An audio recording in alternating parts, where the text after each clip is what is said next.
Hello students, welcome to Easy Learning Classes. I am your Jatin sir.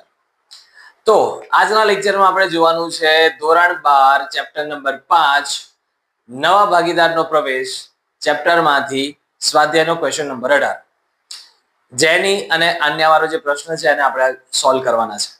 બરાબર છે? ચાલો start કરીએ. Start કરતા પહેલા એક વખત બ્રીફમાં આખા ક્વેશ્ચનને જોઈ જવું, એના પછી એડજસ્ટમેન્ટ ટિક કરવા, એના પછી વર્કિંગ કરવું અને વર્કિંગ કર્યા પછી સમ સ્ટાર્ટ કરવો. આ પ્રોસેસ આ પેટર્નથી સમ આપણે સ્ટાર્ટ કરવાનો રહેશે. બરાબર છે? ચલો ફટાફટ એક વખત સમને બ્રીફ કરી દઈએ. જેની અને આન્યા 3:2 ના પ્રમાણમાં નફો નુકસાન વેચતા ભાગીદાર છે. તેમનું પાકું સરવૈયું નીચે પ્રમાણે આપેલું છે, જેમાં મૂડી છે, સામાન્ય અનામત છે, રોકાણ અનામત છે, કારીગર નફાભાગ ભંડોળ છે, લેણદારો છે અને મિલકતમાં આપણી પાસે મકાન, યંત્ર, રોકાણ, દેવાદાર ને બેંક છે. તારીખ 1/4/2016 ના રોજ તેમણે નવા ભાગીદાર પ્રિયંકાને દાખલ કરી છે અને એમની શરતો નીચે પ્રમાણે છે. હવાલા ટીક કરતા જજો. પહેલો હવાલો છે પ્રિયંકા પાઘડી પેટે 14,000 રૂપિયા રોકડમાં લાવશે. ઓકે, રોકડ બેંક પર ટીક કરો. બીજો હવાલો છે જેની અને આન્યાની નવી પેઢીમાં કુલ મૂડીના 20% જેટલી મૂડી પ્રિયંકા લાવશે. આ જે હવાલો છે ચેક દાખલો પૂરો થશે ત્યારે આપણે કરવાનો રહેશે. આખરની મૂડી શોધ્યા પછી થશે. ઓકે, એટલે નવા ભાગીદારની મૂડી હમણાં મળશે નહીં. એ હવાલો ત્યાં ટીક કરો 2 નંબર પર. ત્રીજો હવાલો છે નવું પ્રમાણ આપેલું છે એને પણ ત્યાં ટીક કરી દો 2:2:1. પછી આપ્યું છે ગાલખાત અનામતની જોગવાઈની જરૂર નથી, એ હવાલો ટીક કરો તમે દેવાદાર પર 4 નંબર. પાંચમો હવાલો છે યંત્રની બજાર કિંમતમાં 10% ઘટાડો કરવો, તો યંત્ર પર 5 નંબર ટીક કરો. અને મકાનની બજાર કિંમત 70,000 રૂપિયા છે, તો મકાન પર તમે 6 નંબર ટીક કરો. સાતમો હવાલો છે રોકાણોની બજાર કિંમત 68,950 છે, તો રોકાણો પર ટીક કરો હવાલા નંબર 7. આઠમો હવાલો ત્યાં ટીક કરો. જેની અને આન્યા તેની નવી પેઢીમાં બંનેની કુલ મૂડી તેના સંબંધિત નવા નફા નુકસાનના પ્રમાણમાં રાખશે. આ હવાલો હું તમને છેલ્લે સમજાવીશ જ્યારે એના પર આપણે આવીશું. ચાલો એ સિવાયની જેટલી વસ્તુઓ છે આપણે ચાલુ કરીએ. સૌથી પહેલા શું કામ કરવાનું થશે? વર્કિંગ. વર્કિંગ શાનું કરવાનું થશે ખબર છે તમને? નવો ભાગીદાર પ્રવેશ કરે ત્યારે પહેલું વર્કિંગ આપણે ત્યાગનું વર્કિંગ હોય. બરાબર છે? ત્યાગ બરાબર જૂનો ભાગ માઇનસ નવો ભાગ. અહીંયા આગળ જૂનું પ્રમાણ અને નવું પ્રમાણ એક વખત લખી દઈએ આપણે.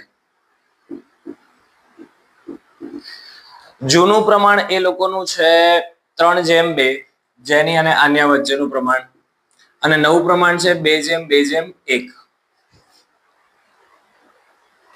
બરાબર છે? ચાલો હવે આપણે ત્યાગ શોધવાનો છે. જેનીનો ત્યાગ આપણે શોધીએ તો જૂનો ભાગ છે એનો 3/5 અને નવો ભાગ છે 2/5.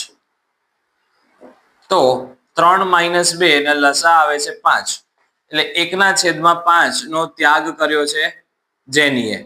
બરાબર? જ્યારે આન્યાની આપણે વાત કરીએ તો આન્યાનો કેટલો ત્યાગ છે જોઈ લઈએ.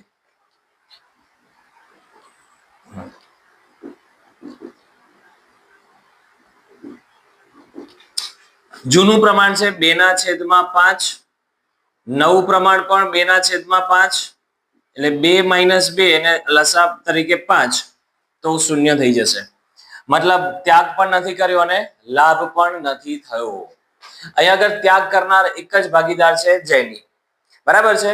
તો એનો મતલબ એવો થયો કે નવો ભાગીદાર જે કઈ બી પાઘડીનું પ્રીમિયમ લાવે છે એ પૂરેપૂરું પાઘડીનું પ્રીમિયમ કોને મળશે? જેનીને મળશે.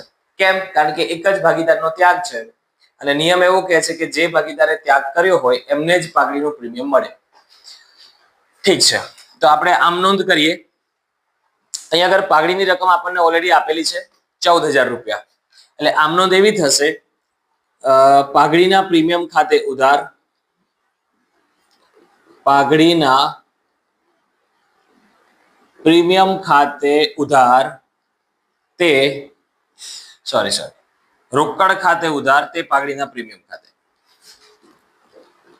રોકડ ખાતે ઉધાર તે પાઘડીના પ્રીમિયમ ખાતે. ₹14,000 પાઘડી લાયા તે, અને બીજી આમ નોંધ થશે, વિઝિબલ છે, બીજી આમ નોંધ થશે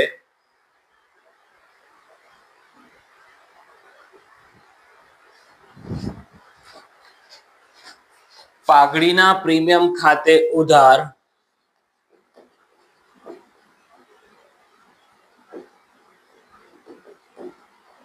તે જેનીના મૂડી ખાતે ₹14,000. બરાબર છે. આ રીતે પાઘડીનું વર્કિંગ થયું. સમજ પડી? આપણે શું કર્યું? સૌથી પહેલા ત્યાગ શોધ્યો. ત્યાગ શોધવાથી આપણને ખબર પડી કે એક જ ભાગીદારનો ત્યાગ છે, જેનીનો. આન્યાનો ત્યાગ પણ નથી અને લાભ પણ નથી. જેટલું પહેલા ભાગ મળતો હતો એટલો જ નવામાં ભાગ મળે છે. તેથી જે નવો ભાગીદાર પાઘડી લઈને આવે છે એ પૂરેપૂરી પાઘડી જેનીને મળશે. રોકડ ખાતે ઉધાર 14,000, પાઘડીના પ્રીમિયમ ખાતે 14,000. અને બીજી અસર આવે છે, પાઘડીના પ્રીમિયમ ખાતે ઉધાર તે જેનીના મૂડી ખાતે. બરાબર છે. આ જેમાં સૌથી પહેલા આપેલું છે આપણને મૂડી. ભાગીદારોની મૂડી 70,000 અને 56,000. ભાગીદારના મૂડી ખાતામાં જમા બાજુ પર જઈને આપણે લખીશું બાકી આગળ લાવ્યા. જેનીની મૂડી છે 70,000 અને આન્યાની મૂડી છે ₹56,000. એના પછી આપ્યું છે આપણને સામાન્ય અનામત ₹8,400.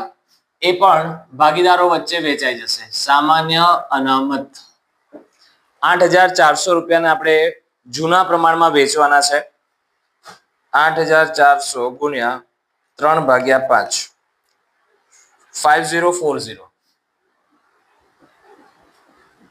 અને આને કેટલા મળશે? 8,400 3360. બરાબર છે. આ શું હતું? આ હતું સામાન્ય અનામત. ભાગીદારો વચ્ચે, જૂના ભાગીદારો વચ્ચે જૂના પ્રમાણમાં વેચ્યું. એના પછી આપ્યું છે રોકાણ અનામત. રોકાણ અનામત જે છે એના માટે આપણે રોકાણો જોવા પડે. બેઝિકલી રોકાણ અનામતનો જે આપણો પર્પઝ છે, ઉદ્દેશ છે એવો છે કે જો રોકાણોમાં આપણને નુકસાન થાય તો એ નુકસાનને પહોંચી વળવા માટે આપણી પાસે રોકાણ અનામત હોય. તો પહેલા આપણે રોકાણોને જોઈએ. ₹63,000 રોકાણ છે ચોપડે. હવાલા નંબર 7 જોઈએ કે રોકાણની બજાર કિંમત તો ₹68,950 છે. એનો મતલબ હા, આપણે રોકાણ અનામત છે ₹4,200. પણ રોકાણ અનામત જોતા પહેલા આપણે રોકાણોની કિંમત જોવી પડશે. ₹63,000 રોકાણ અનામત છે. એના પર હવાલા નંબર 7 રોકાણોની બજાર કિંમત 68,950. એનો મતલબ કે રોકાણોમાં વધારો થયો છે. બરાબર. સામાન્ય રીતે રોકાણ અનામતનું કામ શું છે કે જ્યારે રોકાણોની કિંમતમાં ઘટાડો થાય, નુકસાન થાય તો એ નુકસાનને પહોંચી વળવા માટે, એડજસ્ટ કરવા માટે રોકાણ અનામતનો ઉપયોગ થાય છે. પણ ખેર, આપણા દાખલા પ્રમાણે તો રોકાણોમાં નુકસાન નથી થતું, ઉલટાનો વધારો થાય છે. બરાબર. રોકાણ અનામતની કિંમત છે ₹4,200. 4,200 ને આપણે વેચવાના છે જૂના પ્રમાણમાં, એટલે કે 3:2 ના પ્રમાણમાં 3/5 રોકાણ અનામત.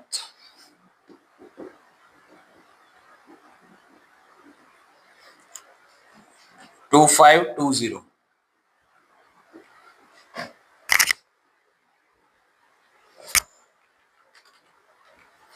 ₹1680. બરાબર. આગળ જોઈએ. રોકાણ અનામત થઈ ગયું. એના પછી આપણને આપેલું છે કારીગર નફાભાગ ભંડોળ. કારીગર નફાભાગ ભંડોળ એ સીધું પાકા સરવાળામાં જશે. આપણી જવાબદારી છે. કારીગર નફાભાગ ભંડોળ એ પેઢીની જવાબદારી છે, એને વેચવાનો ના હોય. 31,500 સીધા આપણે પાકા સરવાળામાં મૂકવાના રહેશે. લેણદારો આપેલા છે 44,800 ના. એ પણ આપણી જવાબદારી છે. લેણદારો પર કોઈ હવાલો નથી. સીધા બહાર લખી દઈશું 44,800. પછી આપ્યું છે મિલકત બાજુ મકાન, 42,000 રૂપિયાનું મકાન છે. એના પર હવાલાઓ નંબર 6. બજાર કિંમત 70,000 રૂપિયા છે. મકાનની બજાર કિંમત 70,000 રૂપિયા, એટલે કે વધારો થયો છે. મકાનની કિંમતમાં શું થયું છે? વધારો થયો છે. 42,000 ની કિંમત બજારમાં કેટલી ચાલે છે અત્યારે? 70,000 રૂપિયા ચાલે છે. એટલે કે 28,000 રૂપિયાનો વધારો થયો છે. એમાં બહારના ખાનામાં આપણે લખવાના 70,000. જ્યારે પણ જ્યારે પણ આપણને ફાયદો થાય, પેઢીને ફાયદો થતો હોય, ત્યારે પુનઃ મૂલ્યાંકન ખાતામાં જમા બાજુ પર અસર આપવાની રહેશે. અને જ્યારે આપણને નુકસાન થાય કે જવાબદારીમાં વધારો થાય, ત્યારે ઉધાર બાજુ પર. ફાયદો થયો છે આપણને 28,000 રૂપિયાનો. એના પછી આપણે લખવાનું છે યંત્ર. યંત્રની કિંમત છે 17,500.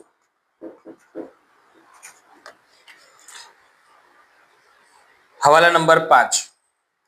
યંત્રની કિંમતમાં 10% ઘટાડો કરવો, બાદ ઘટાડો 1,750. 17,500 માઇનસ 1,750, 15,750.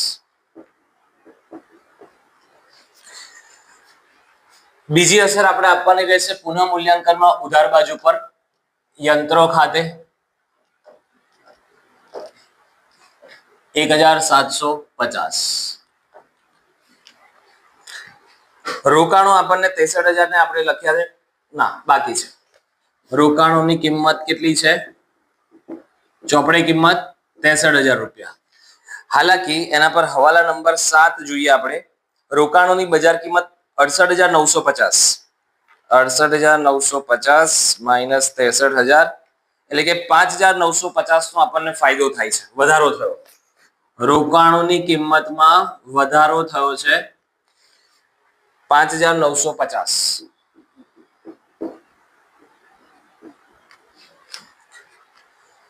$68,950. આ વધારો આપણે જમા બાજુ પર દર્શાવવાનો.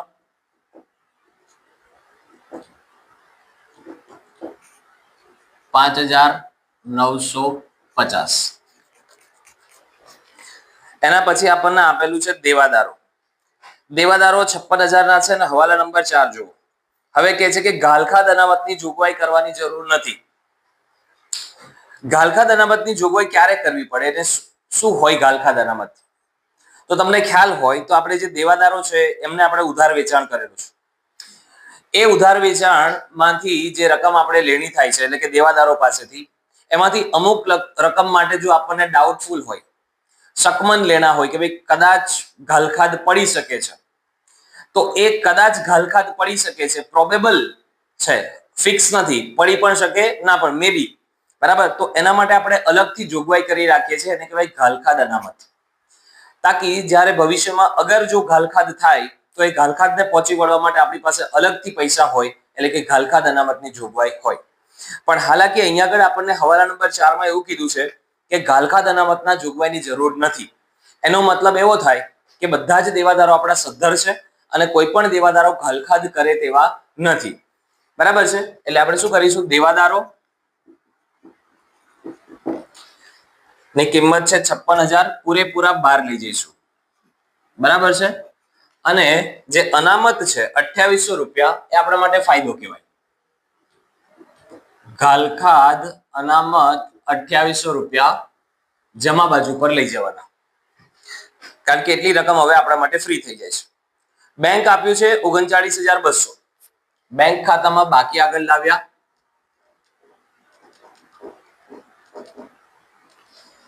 39,200. અહીંયા આગળ આપણે પાકું સરવૈયું જે છે, જેટલી રકમ આપી છે એ પૂરી કરી, બરાબર. હવે આપણે હવાલાની અમુક અસરો આપવાની બાકી છે, જેમાંથી એક અસર આપણે આપીશું કે રોકડ ખાતે ઉધાર તે પાઘડીના પ્રીમિયમ ખાતે જમા. રોકડ ખાતામાં ઉધાર બાજુ જઈને આપણે લખી દઈએ પાઘડીના પ્રીમિયમ ખાતે. પાઘડીના પ્રીમિયમ ખાતે કેટલી રકમ છે? 14,000, એટલે કે 14,000 રૂપિયા છે. ઓકે. અને બીજી જે અસર શું છે કે ભાઈ પાઘડીના પ્રીમિયમ ખાતે તે જેનીના મૂડી ખાતે, મૂડી ખાતામાં જમા બાજુ જઈને આપણે લખીશું પાઘડીના પ્રીમિયમ ખાતે. જેનીને મળે છે 14,000. નિયમ એવો છે કે જે ભાગીદારોએ ત્યાગ કર્યો હોય એ ભાગીદારોને પાઘડી મળે.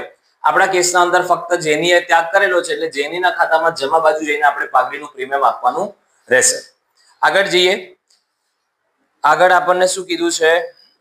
હવાલા નંબર 1 પૂરો થઈ ગયો પાઘડી વાળો. 20% મૂડી આપણે આગળ કરીશું. નવું પ્રમાણ આપેલું છે ઘાલખાદ, યંત્ર, મકાન, રોકાણો. બરાબર છે. ચલો હવે આપણે કરવાનું રહેશે સરવાળો. પુનઃ મૂલ્યાંકન ખાતાનો સરવાળો આપણે કરીએ. 28,000 વત્તા મકાન છે 28,000 પ્લસ રોકાણો છે 5,950 પ્લસ ઘાલખાદ અનામત છે 2800 રૂપિયા 36,750. તમારે બાદ કરવાના આપણે યંત્ર 1,750 એટલે કે 35,000 રૂપિયા આપણને નફો થયો. બરાબર છે. 35,000 રૂપિયાનો શું થયો? ભાગીદારોને નફો થયો છે. અહીં આગળ લખાશે ભાગીદારોના મૂડી ખાતે. કયા ભાગીદારો?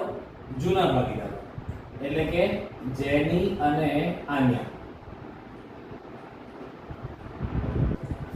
આ 35,000 ને હમણાં જૂના પ્રમાણમાં એટલે કે 3/2 ના પ્રમાણમાં વેચી દઈએ આપણે. જૂનું પ્રમાણ શું છે એનું? 3/2 ગુણ્યા 3/5 એટલે કે 21,000 જેનીને મળે છે અને 14,000 રૂપિયા આન્યાને મળે છે. સરવાળો છે 36,750. આ નફો આપણે ભાગીદારોના મૂડી ખાતામાં જમા બાજુ પર આપી દઈએ. પુનઃ મૂલ્યાંકન ખાતે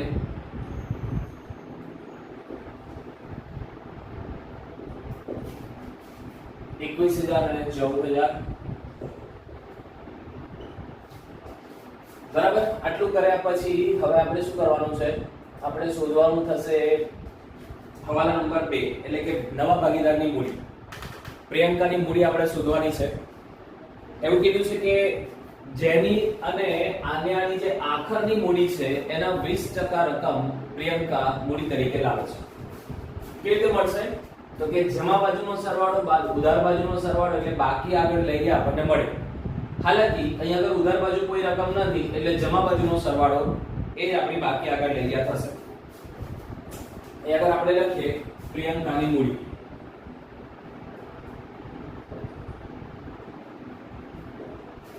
પ્રિયંકાની મૂડી કેવી રીતે મળશે? તો જેનીનો પહેલા સરવાળો કરીએ આપણે. 70,000 એની જે શરૂઆતની મૂડી છે તે પ્લસ સામાન્ય અનામતમાંથી 5,040 રૂપિયા મળ્યા ને પ્લસ 2,520 રૂપિયા એને સામાન્ય રોકાણોમાંથી મળ્યા. 14,000 ની પાઘડી અને 21,000 પુનઃ મૂલ્યાંકન. કુલ 1,12,560 રૂપિયા. 1,12,560. જ્યારે આન્યાની શરૂઆતની મૂડી 56,000 વત્તા 3,360 વત્તા 1,680 અને વત્તા 14,000 એટલે કે 75,040.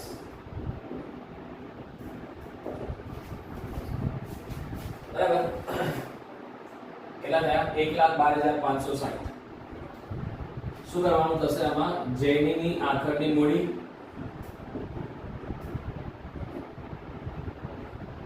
વત્તા આન્યાની આખરની મૂડી.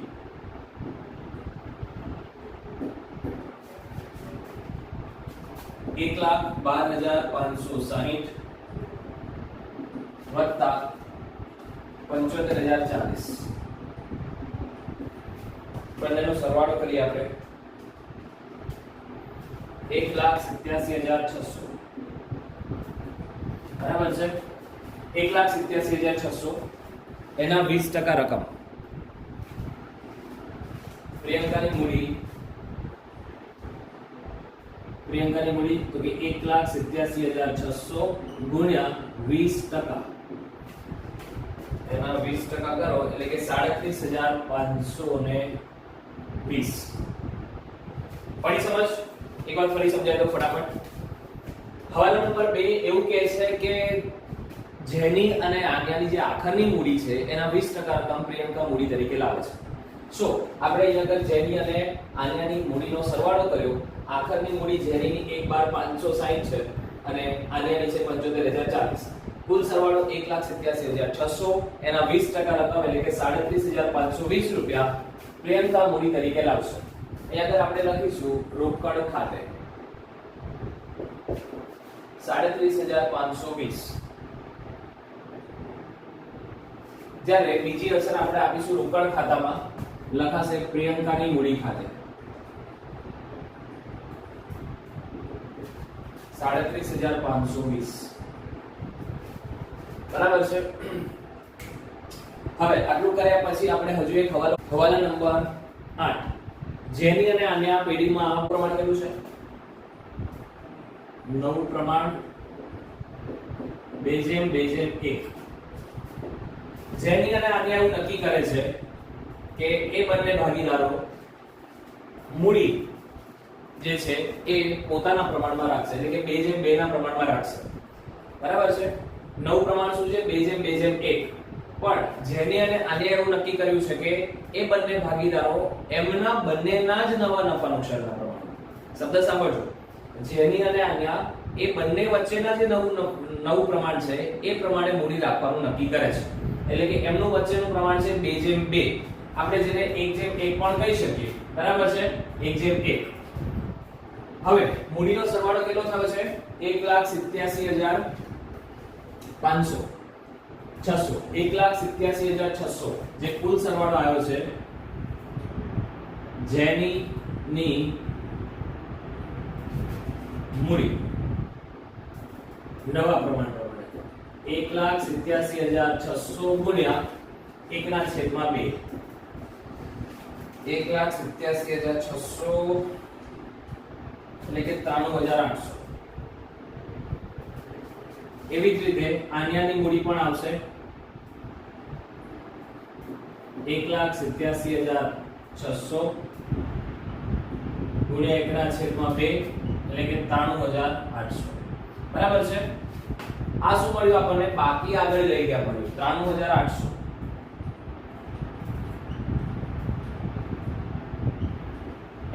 એમણે નક્કી કર્યું કે આપણે નવા પ્રમાણમાં મૂડી રાખીશું. હવે જૂના પ્રમાણથી નવા પ્રમાણમાં આપણે જ્યારે કન્વર્ટ કરીએ તો શક્ય છે કે જૂના પ્રમાણ કરતા નવા પ્રમાણમાં વધારે મૂડી રાખવાની જરૂર પડે. તો જેટલી ખૂટતી રકમ છે એ ભાગીદારે લાવવી પડશે ધંધામાં. અને શક્ય છે કે જૂના પ્રમાણ કરતા નવા પ્રમાણમાં મૂડી ઓછી પણ રાખવાની થાય તો વધારાની મૂડી એ ઘરે લઈ જઈ શકે છે. બરાબર. ચાલો આપણે કમ્પેર કરી જોઈએ જૂની મૂડી અને નવી મૂડીને.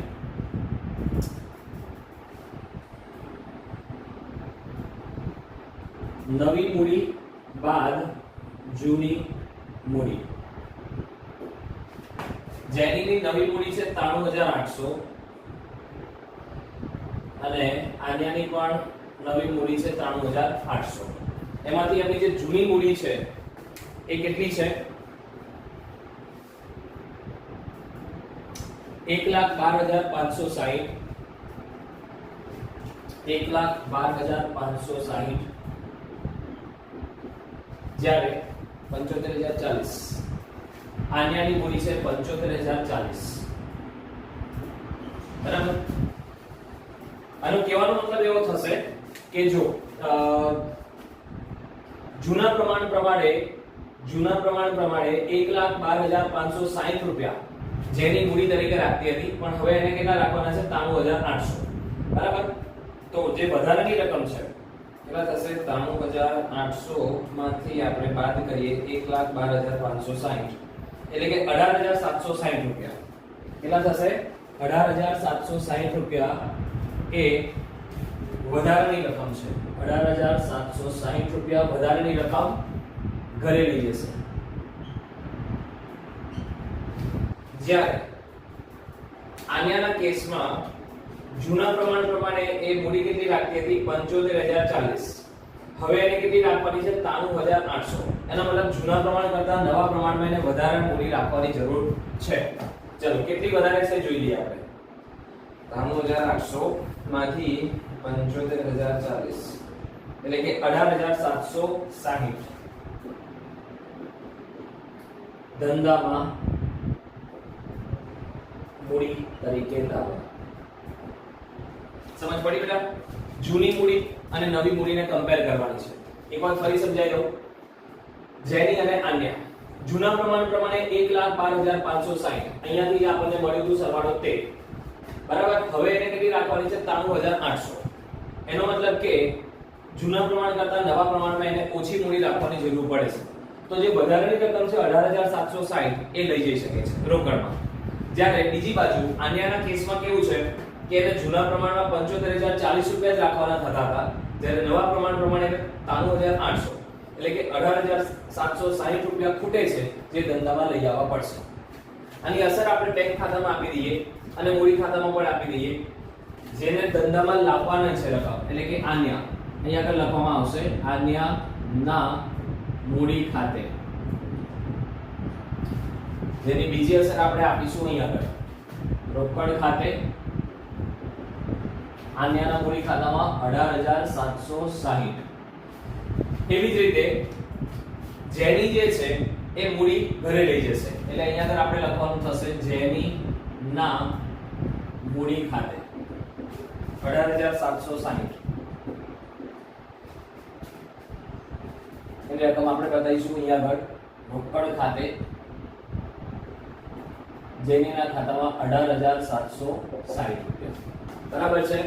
સરવાળો કરી દઈએ આપણે. કુલ સરવાળો એમના મૂડી ખાતાનો કેટલો આવે છે? 1,12,560. 1,12,560 જ્યારે આન્યાનો સરવાળો કેટલો આવે છે? 93,800 આવે છે. આ બાજુ પણ 93,800. જ્યારે પ્રિયંકાનો સરવાળો છે 37,520. બાકી આપણે લઈ આમાં પ્રિયંકાને પણ બતાવવાને 37,520 સરવાળામાં 37,520. આ જે છે એ આપણી મૂડી છે, એટલે પાકા સરળમાં મૂડી તરીકે બતાવીશું આપણે ભાગીદારોની મૂડી, જેમાં જેની, આન્યા અને પ્રિયંકા 93,800 93,800 અને પ્રિયંકા 37,520. બધાનો સરવાળો કરીએ આપણે. 93,800 93,800 અને 37,520 2,25,120. રોકડનો સરવાળો કરી દઈએ આપણે. 39,200 શરૂઆતની રોકડ હતી વત્તા 14,000 શું કહેવાય 18,760 લખવાના. 14,000 પાઘડી તરીકે આયા વત્તા 37,520 મૂડી તરીકે આયા અને વત્તા 18,760 આને આ મૂડી તરીકે લઈ આવશો. 1,09,480 એમાંથી 18,760 જેની લઈ જશે. 90,720 રૂપિયા આપણી પાસે વધે છે. શું કહેવાય ને? બાકી આગળ લઈ ગયા. 1,09,480. અહીં આગળ આપણે લખી દઈએ રોકડ બેંક 90,720. સરવાળો કરી દઈએ આપણે. 2,25,000 2,25,120 પ્લસ 31,500 પ્લસ 44,800 3,01,420.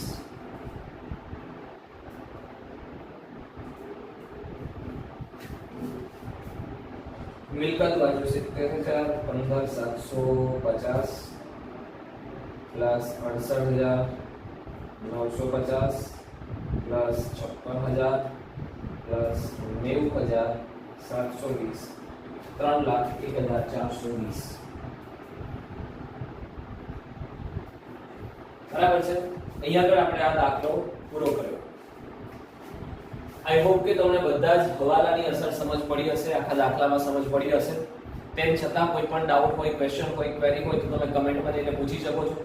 બરાબર છે. આગળ આપણે બોર્ડના પ્રીવિયસ યરના જે ક્વેશ્ચન પેપર છે એમના દાખલા સોલ્વ કરવાના છે.